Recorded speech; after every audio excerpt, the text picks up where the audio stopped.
abroad and has returned to marry and raise a family, while establishing several successful livelihood ventures. To name some are Carl Agri Trading, Lexi Fashion Boutique, co-owner of Tita.ph.com, and co-founder of ASAP Cooperative, and All Winners Marketing. Aside from being a businesswoman, she is also a member of the Rotary Club of Marikina and a board member of Tauhay Resorts Residential Association in Boracay. She is also an active member and supporter of the Faith Fellowship Church of Bulacan. Ladies and gentlemen, our guest speaker today, who is also a pride of Manceta, let's give a round of applause to Miss Angela Lala de las Nieves.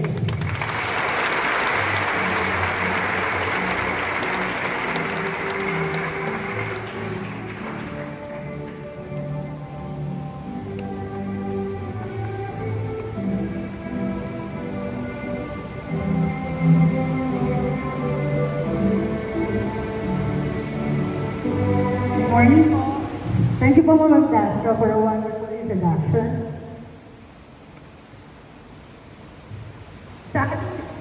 Hello. Sa ating minamahal na Vice Mayor Yul Sermo, sa ating minamahal na Principal Danilo B. Estabilio, I'm sorry. Sa ating Butini Superintendent Dr. Rita E. Ridel, at sa ating Public School District Supervisor, Maria Teresa L. Chico, at lalo na sa mga guro, sa mga magulang, aking mga kaibigan, who's here with me right now, sa mga anak ko, at siyempre, sa ating mga paunawi at sa inyong magpapatapos, good morning po sa inyong lahat.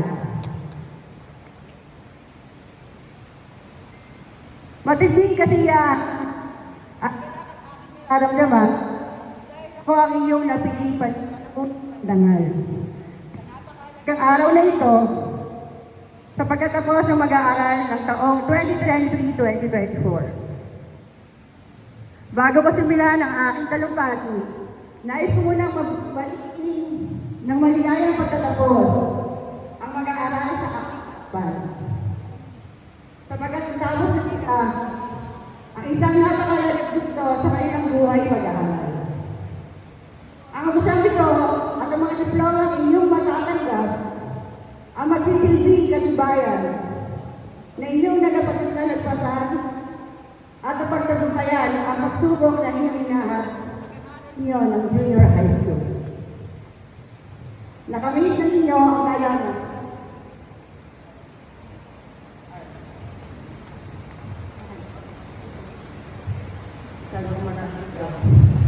Nakamit na ninyo ang inyong kaalaman at kakayanan na inyong kakailanganin upang marapin ang mga susunod pang mga pagsubok sa inyong paghaharap sa mas malawak na mundo niyong igagalawan sa susunod na pasukan, ang senior high school.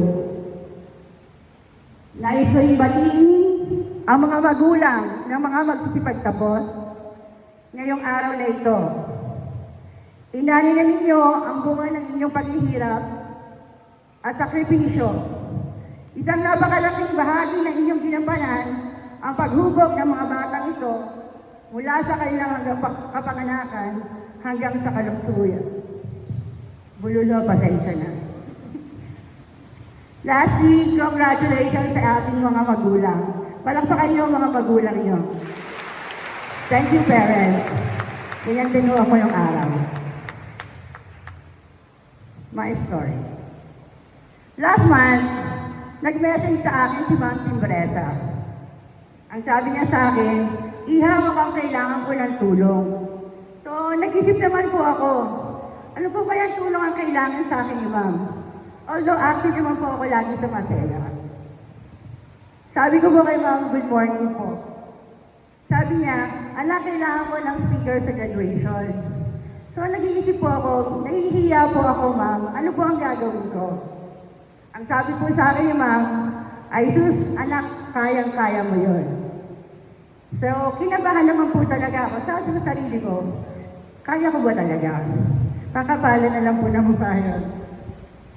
Masarap pa lang tumayo dito, ngayon sa isang harapan, upang magbahagi ng isang special na mensahe, upang isang maging inspirasyon nyo kung paano lumaban at magpatuloy sa buhay.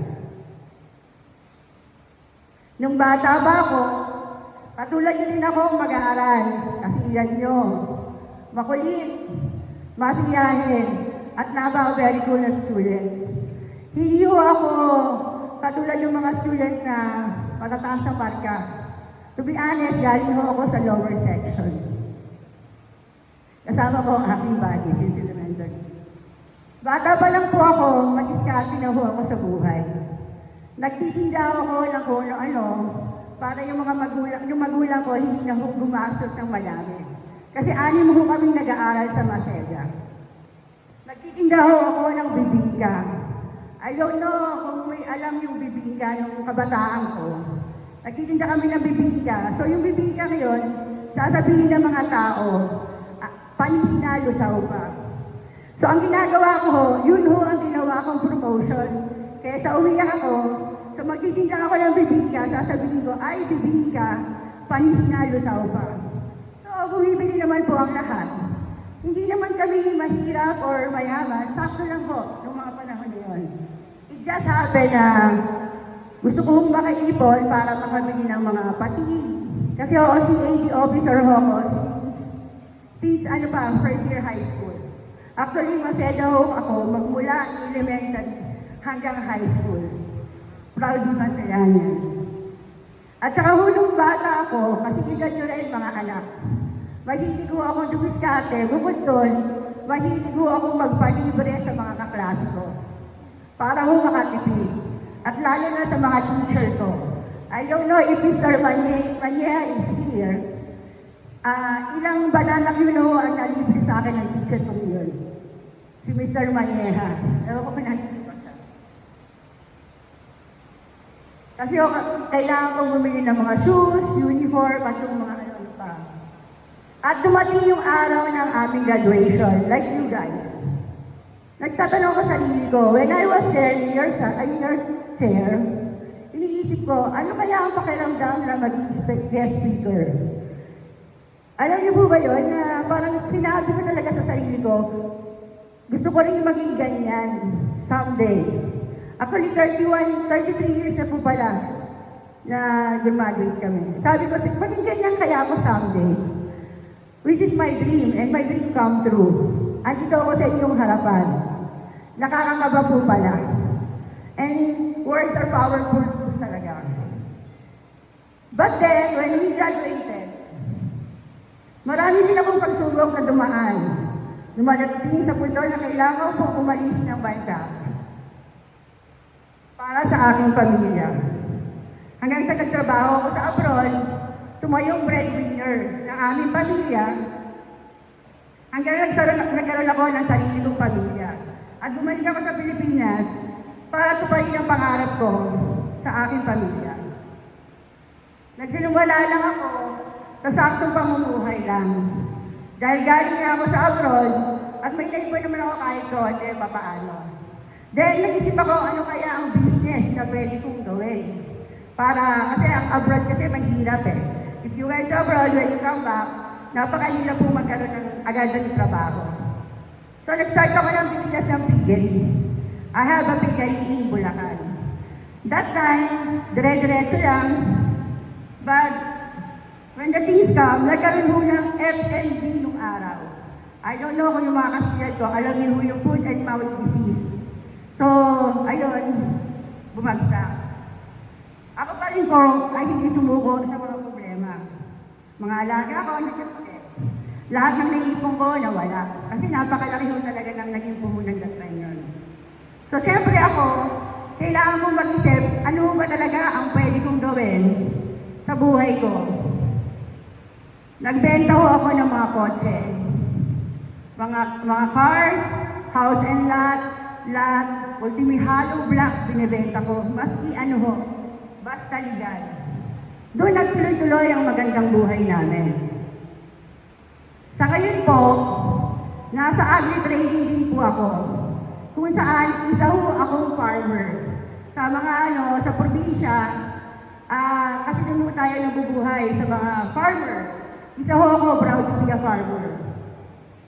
Bumibili po ako ng mga mais para sa mga feed, chicken feed, fish feed, yung mga katrabaho ko. Kumukuha rin ako ng mga soya bean. At dumating man kami sa lowest point ng buhay namin, di pa rin ako sumusuko sa aking sarili. Nagtitiwala ako sa aking sarili na makakabangon at magtitiwala sa aking kakayanan. Kinukwento ko ang buhay ko sa inyo para maging inspirasyon.